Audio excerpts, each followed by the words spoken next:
me. I was rooting for you. We were all rooting for you. How dare you?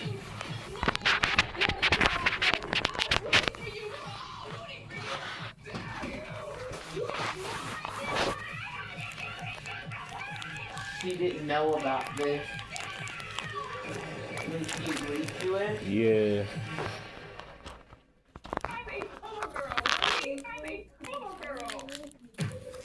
Tyra Banks set out to create a space for people that were not the ideal weight, not the ideal height, to show beauty in a different light. To be on America's Next Top Model, it felt like my dreams were coming true. My life was forever changed. I felt like I was going to be so big. The only reason the door was open to me was because of Tyra. Well, not fierce, Mr. J. I revered her. Babe, I could not believe what you called him her the other day. Oh my gosh. I couldn't say it because I'm on stream now. That shit tripped me out. I was like, oh my gosh, I cannot believe you said that. Real thin teenage girls being told, you're too fat. It was a reflection of the time. She looks pudgy. That's exactly how it was. Girl, you walk like you walk back. Oh, baby girl, baby girl. When we look at how these people were treated, it raises a lot of concerns around exploitation. They just said homeless people. We are actually going to switch your ethnicity. What is happening? It's not about empowering women. No. America's Next Top best friend. Look at me. I'm not prepared. I'm not mentally prepared. You are crushed. One girl almost got hypothermia. I just would be able to good TV. You'll be able to survive. No one on the show knew what we were signing up for. Why are we filming this? This show wasn't meant to help us. It was meant to. I always believed that she would have my back. I ultimately proved wrong. Tyra Banks, I need an explanation. You're fine. Put in the bag. What's the entry for her crimes against humanity? Tyra Banks doing the show. I don't hate Tyra Banks. I do think that she was a sellout. I feel like I haven't heard from her a lot. I wonder what she's up to.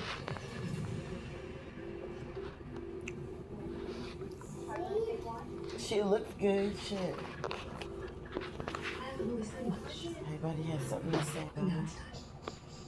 She looks great though. Period. Oh shit. No, you good. You good. This is you can say whatever you want. So they sat her down, and she knew about this part though, right? Because this is her, right? I'm gonna take you to 2020. COVID hit, and the world was binging TV. An Oklahoma man who goes by the name Joey Exotic and started to binge Top Model. Not me. It got so big. My OG, my birthday. Love that show. And it brought so much joy to so many people. These are my favorite America's Next Top Models and where they are now. And so much anger. Tyra Banks should have been called out years ago. For a lot of people who are part of the next generation, they didn't watch it back then. And it went from this thing that everybody loves to like overnight, like just a whole different lens. Look how wrong this is. What I think is important is to understand where that came from. Early 2000s. Very white, very thin, very blonde. Heroin chic was still a deal. Models looked a certain way. Heidi Klum, Giselle Bundchen, the Victoria's Secret Angels. Then tall white women. Then there's Tyra. I remember my very first season in Paris as a model, living in like a dorm. It's kind of hard, you know, being new and all these supermodels there and you don't really feel accepted. It's how that is. Trying to get this place where you can pay your bills and you can be chosen. 6 agencies, and the first 5 said no. Remember, you know, they were like, oh, we don't want any black girls. Oh, your nose is too big. Oh, your lips are too full. You start looking around like, oh my God, am I ugly or what? That hurts deep. I would go home and just and just feel like, I was constantly being told, I know you can't do this because you're black. There were black models. We were being paid so much less just because of the color of our skin, even if it was proven that we would sell more. Did you know there's actually an interview? Fabrizio photograph?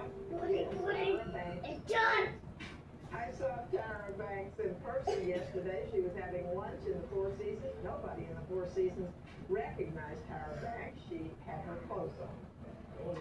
But I'm not scared of risk at all. I'm not scared to fail. It's about getting knocked down and getting back up. I just said, let me just give it my all. At 21, Tyra's already launched an acting career. Signed a lucrative CoverGirl contract. It was amazing to see the black woman dominating the modeling industry. Didn't she do a Barbie movie? Banks is the first black woman to appear in the coveted cover picture. When we saw Tyra, that was our open door to say that, yes, for you too, this is possible.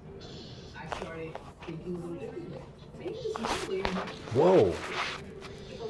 Whoa. Did you see her hair?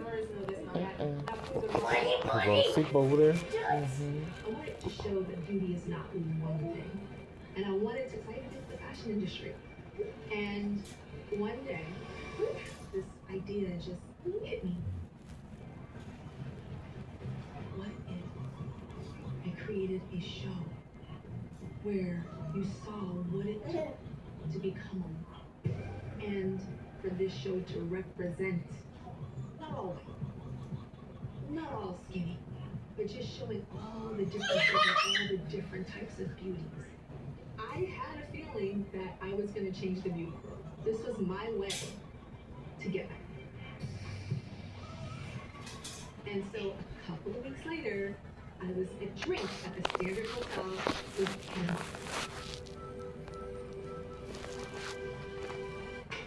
I remember getting the call from my agent saying, hey, listen, Tyra Banks wants to meet you.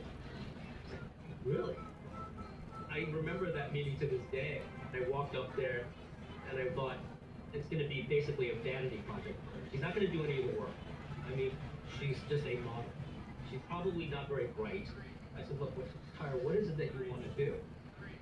And she said she wants to do the show about modeling, the making of a model. There was a show called American Idol. Kelly Clarkson had won that first season, but I was always curious of like, what is Kelly doing when she goes home?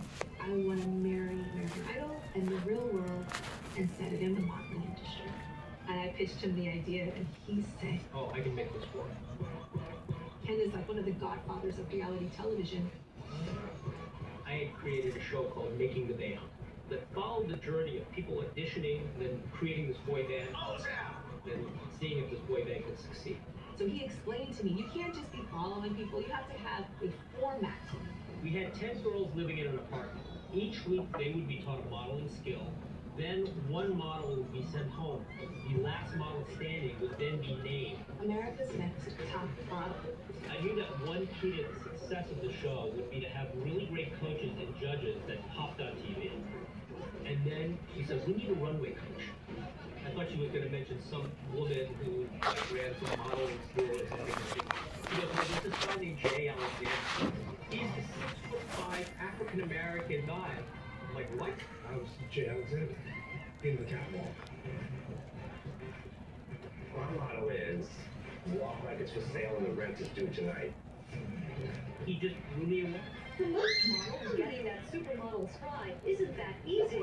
So who do they turn to for guidance? Jay Alexander. Miss J taught me how to walk. I've known Tyra since she was 16. She had an idea. America's Next Top Model. He was the first person I called. Hey, oh my God. He was just this, like, godfather.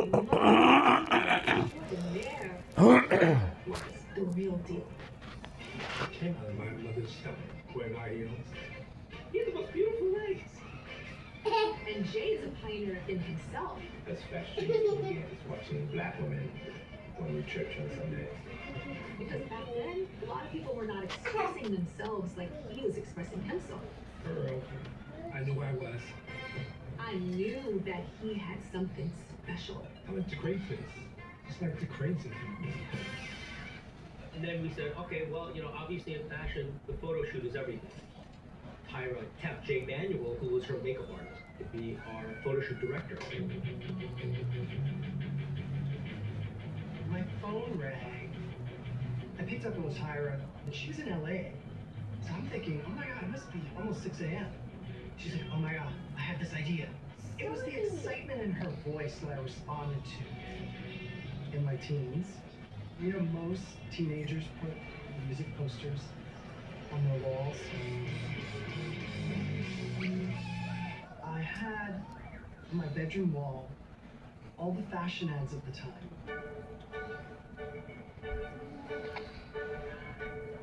It's funny to look back because it was really a vision board.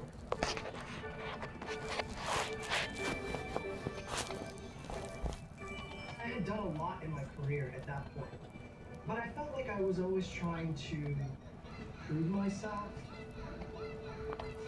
Tyra gave me that trust. He was such a visionary, one of the most talented creators I've ever worked with. Ever. I was so grateful for the opportunity to just be me. We were a complete team. We were ready to go out and pitch the show. Tyra was given pitch meetings at all the major studios. We went to NBC, we went to ABC, we went to CBS, we went to Fox. If anyone was going to make the show a reality, it was her. We pitched this B Lulu reality underscore. show What's up, everywhere. W? And What's It up? was just What's up? Networks were turning it down. they were slamming. They were like, oh, reality? No. Nope, nope, nope, nope, nope, no. There was a stereotype with models. Models are unsympathetic characters. They're vapid. And that stayed with me and followed me for a very, very long time. And then we go to UPN. I can guarantee you UPN's the last stop on the pitching train. By far, an absolute dead last place. We need to find a hit, or there probably won't be a UPN. When Tyra first came in, I thought, okay, vanity pitch. Let's hear what she has to say, and, move on. I was so nervous because that was the last one. That was it. So I stood up and I started